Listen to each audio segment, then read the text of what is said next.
Hey everybody, it's Brandon here with Create Commander. Today we have a very cool deck tech, and today we have a challenge sent to us from Jeremy down in Florida. We are doing Arcades the Strategist. This is a deck tech that is going to be limited to $30. He wants something very combat creative and kind of has like an unblockable under theme, so to speak. So we're going to try to see we tried to see what we could do, and we came up with this deck here. Now, some of his stipulations was the $30 does not include the commander. It doesn't include the cost of basic lands. So what we have here is Arcades is $7.55. As you can see down here at the bottom, on the purple on the bottom here, the total cost of the deck was $37.45. So how I say this is a $30 deck? Well, it's actually 10 cents under because the cost of the commander is not factored in. So, who's Arcades and what's he do? Arcades is one Bant, blue, white, green, or green, white, blue, however you want to say it, for an Elder Dragon flying with Vigilance to 3/5 as far as the stats, but when the creature with Defender enters the battlefield under our control, we get to draw cards, and each creature you control with Defender assigns combat damage equal to its toughness rather than its power, and can attack as though it doesn't have Defender. So play a lot of cheap Defender wall type creatures and swing out for big butts damage, and hopefully later on unblockable big butts. So we're going to kind of go through our core 30 or so here, find out how we actually make this deck function and interact with other players in the group. So the very first card that we're going to talk about is in the card draw section, and that is Arcades himself. We've already kind of touched on it. He draws cards every time a creature with Defender enters the battlefield. The next creature we're going to talk about is a classic blue card draw engine, card draw creature. It is Arcanus the Omnipotent. Don't even know how to say it. 3 blue for a legendary wizard. Tap it to draw 3 cards, and then it even has 2 blue on it to be able to save itself and return it to your hand. Keeper of Fables is a pretty new card from Throne of Eldraine. It's 3 green for a cat. 4/5 is the stats on it as far as power toughness. Whenever one or more non-human creatures you control deal combat damage to a player, draw a card. We have a significant number of walls in this deck.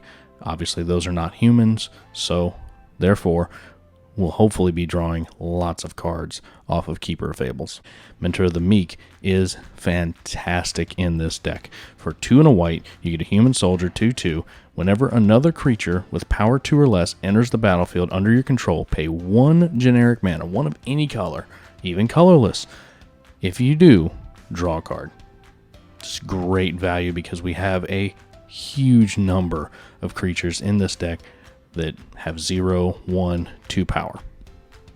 Okay, so this one's a bit of a stretch. Portcullis Vine is 1 green pip for an 0/3 plant wall defender. It has 2 tap and then sacrifice a creature with Defender to draw a card. Now obviously you lose another Defender creature in order to be able to draw that card, so this is one of those kind of last ditch efforts if necessary. Wall of Blossoms is a fairly new card. It just came out in Modern Horizons, I think last year. I can't remember when Modern Horizons came out now. Anyway, 1 and a green, plant wall for an 0/4 defender, and when it enters the battlefield, it replaces itself by drawing you a card. Wall of Mulch is a little different, and it's kind of like Portcullis Vine, but it's kind of better, I guess, if you can go aristocracy somewhat. 1 and a green, has defenders, to 0/4, but pay a green, sack a wall, draw a card. Because this doesn't tap, it's a repeatable effect, and if you're willing to sacrifice a couple of walls on your turn, or somebody else's turn, then obviously you can get 2, 3, however many cards that you want off of this. Just know that it's going to come at the price of you sacrificing your defenders. Wall of Omens is exactly like Wall of Blossoms. I think they actually modeled Wall of Blossoms after Wall of Omens. Omens has been around for a while. Classic white card draw spell, 1 and a white. It's a defender, 0/4, same stats. When it enters the battlefield, you draw a card. It's just a classic card. And here is actually one of our potential win cons. Open into Wonder is X blue, where X target creatures can't be blocked this turn. So that right there in itself basically is kind of getting some of the under theme of the deck going. But the second part of the text, until the end of turn, those creatures gain whenever this creature deals combat damage to a player, draw a card. So you swing out with 5 walls, you're drawing 5 cards. So we just went through the card draw spells, some of the card draw engines that we're going to have in this deck. Now let's move on to ramp. So the first one we're going to talk about is a little bit of a pet card for me, admittedly, but Arboreal Grazer is 1 green. It's an 0/3 body. It does not have defender though.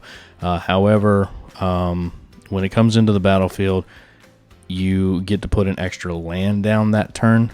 So it ramps you when it comes down. It gives you an 0/3 body that has reach. So right off the bat, you're going to be capable of blocking a flying threat. So I think the value is great for this card. Axebane Guardian is great in this deck. Now it is a creature. I know it's 2 and a green for an 0/3 body defender, but the text on it, wonderful. Tap, add X mana in any combination of colors to your mana pool, where X is the number of creatures with defender you control. Axebane Guardian is almost like a Gaia's Cradle on a body. Almost. Gaia's Cradle only taps for green. So Gaia Engineer is 1 green blue for a 1/1 body. However, it taps for Simic. So, you're paying 3, but capable of tapping it for 2. Again, just typically you want ramp that puts out about half as much as you put into it or so. So for example, if you're paying 3 and it's giving you back 2, that's actually good value versus, just throwing say a Simic Locket into this deck where, you're paying 3 but only getting 1 out of it. So as much as Axebane Guardian is a little bit better version of a Gaia's Cradle in this deck, and I know that that's a big statement. I know it is, because it's not a land, it's a creature, etc., etc. You have a backup version of that actually costs a little bit less in Overgrown Battlement. It's 1 green instead of 2 green. It has defender on an 0/4 body. Tap to add green to your mana pool for each creature with defender you control. Again, so you control 5 defender creatures. This taps for 5 green mana. Okay, hold on, just hear me out, okay? I know this is cheating. I know this isn't ramp. I know it's not permanent. I know, but I'm throwing this one in the ramp section just because for 1 and a white, Sunscape Familiar gives you an 0/3 wall that you can use as an attacker, and it makes all your green and blue spells that you play cost 1 generic mana less to play. So your Gaia Engineer now just costs green-blue. Your commander, Arcades the Strategist, just now costs green-white-blue. It does so much work in this deck that you can cast spells cheaper. I had to throw it in this section. So Vine Trellis is essentially a 1 and a green 0/4 Llanowar Elf. Okay, we're playing Commander. Is it really that shocking to see a Cultivate in this deck? I'll be flat honest with you. I really wanted to try and fit Farseek in here, but when I came in at only 10 cents under budget, I was just like, I didn't have the extra 50 cents. That's literally what it came down to. Okay, on the same token, we have a Rampant Growth. Rampant Growth, we're playing Commander. We're playing multiple colors. Rampant Growth, 1 and a green. You know what the card does. 1 and a green. Search your library for basic. Put it on the battlefield tapped. Simple, clean, done. Moving on. Okay, now we're down here in the artifact range, and you're going to notice that we have all the signets. Azorius Signet, Selesnya Signet, and Simic Signet are all in this deck. I had 3 options. I put all 3 in here because they were able to come in under budget. Okay, so now we've kind of gone over the card draw, we've kind of gone over the ramping, so we need to figure out how we're going to interact with other people, and that is with some removal and bouncing stuff.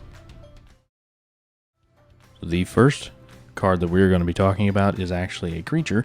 It is Wall of Frost. It's 1 blue. It's a defender 0/7. Big one, right? Very big defender creature. However, whenever Wall of Frost blocks a creature, that creature doesn't untap during the controller's next untap step. So, is it removal-ish? At least for the next turn? If you block it? That's a stretch. I know.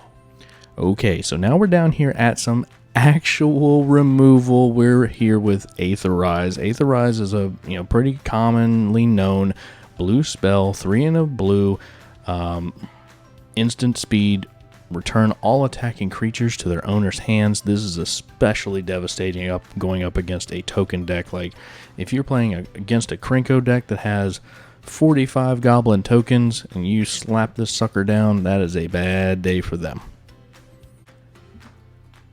I'll talk about Beast Within for a second. 2 and a green, destroy a permanent. Its owner creates a 3/3 beast.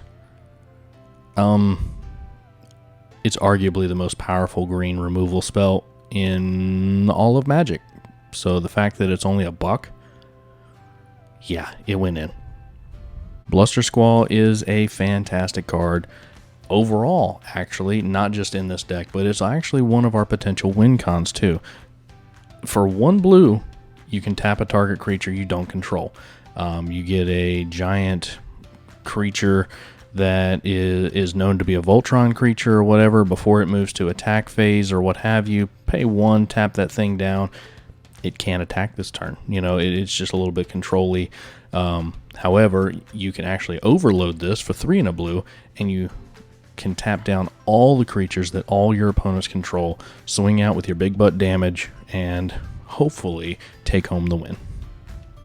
In this deck, I put in just a little bit of a control package. I see control spells such as cancel here as potential removal because, say, you counter target spell. If somebody wants to play a planeswalker that could really be bad for you or bad for the table in general, if you cancel it and it never hits the field, well, then as far as I'm concerned, you removed it.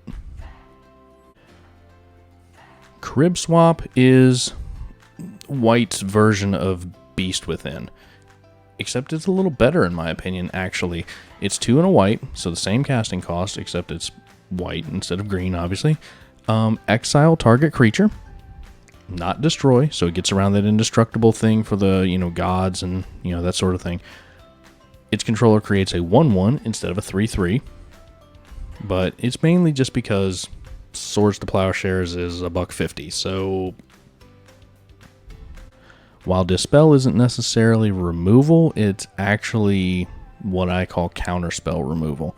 So, for example, how I was mentioning if, we're holding up a cancel while, we need Arcades to hit the field and somebody's ready with 2 blue for counterspell, well, they cast their counterspell, we can cast Dispel right behind it to counter that instant.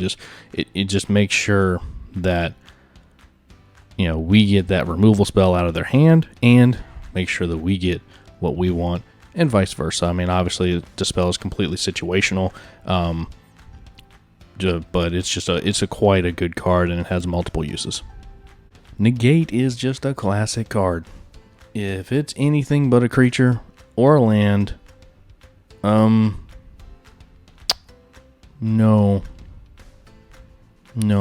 sorry, you can't play that. Return to Nature. I know a lot of people hate this card. I don't know why. I think it's got great utility. For 1 and a green, you have 3 different choices. You can destroy an artifact, you can destroy an enchantment, you can take care of a troublesome card that's in somebody's graveyard. You know, say you're playing a Get Rog deck or something and they're just pumping stuff into the graveyard left and right, so on and so forth. Well, exile it. Just get rid of it. That way you don't, hopefully you don't have to worry about it. Just the fact that I like to have options when I'm playing Commander, and having 3 different things that I can deal with on 1 card at instant speed for only 2, I think is actually quite good value. Okay, so this is going to be a little bit of a hot take. I know that this might stir up a little bit of controversy, but Winds of Abandon is, in my opinion, just about as good as Cyclonic Rift in a lot of ways as far as ending a game. Sure, if you're doing this on turn 6 and you can't win until like turn 9 and you're going to give them all those extra basic lands, that's probably not great. Actually we know that's not great, but the fact that you can pay 1 and a white, exile a creature you don't control, okay, great. Exiling, again, gets around the indestructible thing, gets around, all that kind of stuff. And then you can overload it just like you can Rift to exile all the creatures you don't control. Just straight exiled. Bye-bye. Gone from the game. Exile them all. Swing in. That's the strategy. So how do we play the deck and how do we win with it? Well, the first thing we got to do is we really got to try and make sure that we're ramping out to get Arcades out. There's a couple of ways that we can go about doing that, as you've already seen in the ramp spells. Obviously, we really want some defenders out there. We want Arcades out there. We want to try and figure out ways to pump them up. Just try to do as much possible damage as we can. And then, if we can't get Arcades out, we have Watley or some other form of, what I call redundancy.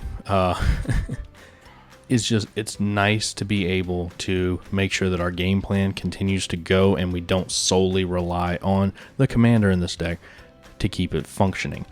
Now, obviously, Arcades is nice. That's the reason we built the deck around him.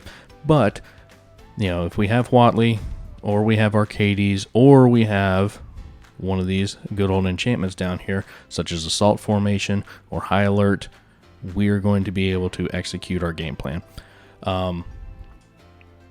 That said, we really want to be getting a couple of the bigger, cheap walls out, pumping them up as much as we can, and just swinging in. This deck was designed for him based on what he was asking for, to make things unblockable and make things capable of being turned sideways and smashing face. That's what he wanted. And I hope that's what we really did for him today.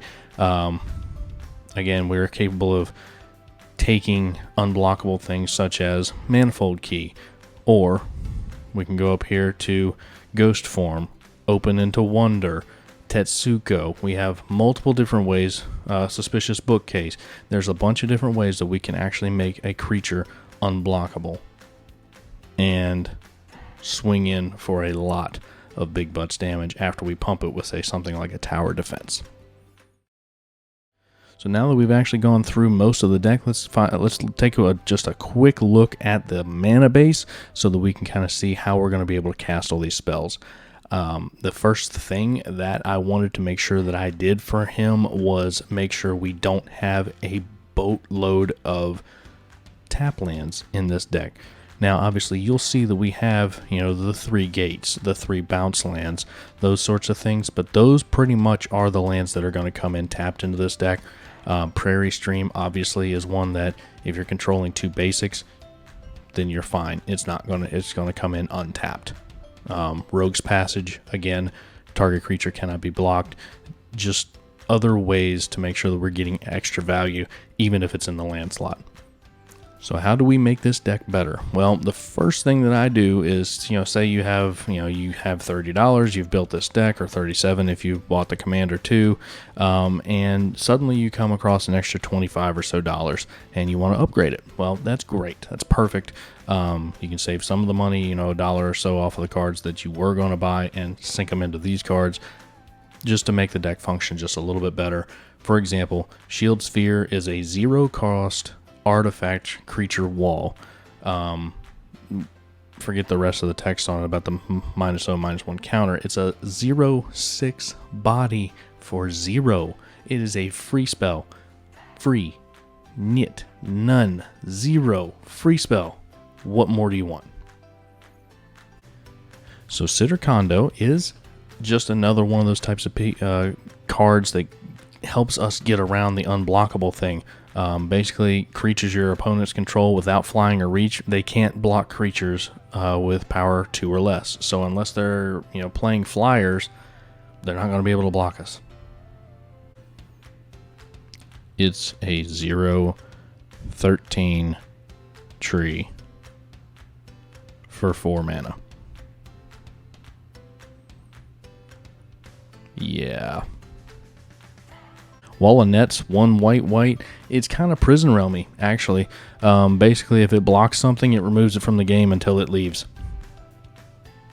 2 instants that can upgrade you right away in this deck. Take out Cancel, put Counterspell in. Take out Crib Swap, put a Swords to Plowshares in. It's just more efficient. Do you know anything about Commander? If you do, you know what a Soul Ring is, you know what it does. Yeah, it's good. Swiftfoot Boots. 2 to cast it, 1 to equip it onto your commander or Tetsuko or whoever is really more important at that exact moment. Gives it hexproof and haste. The hexproof is the important part. It kind of gives a little bit of protection. So, are we going to be able to cast spells? Well, hopefully, considering that the CMC of the entire deck is 2.59 without the lands in it, I hope so.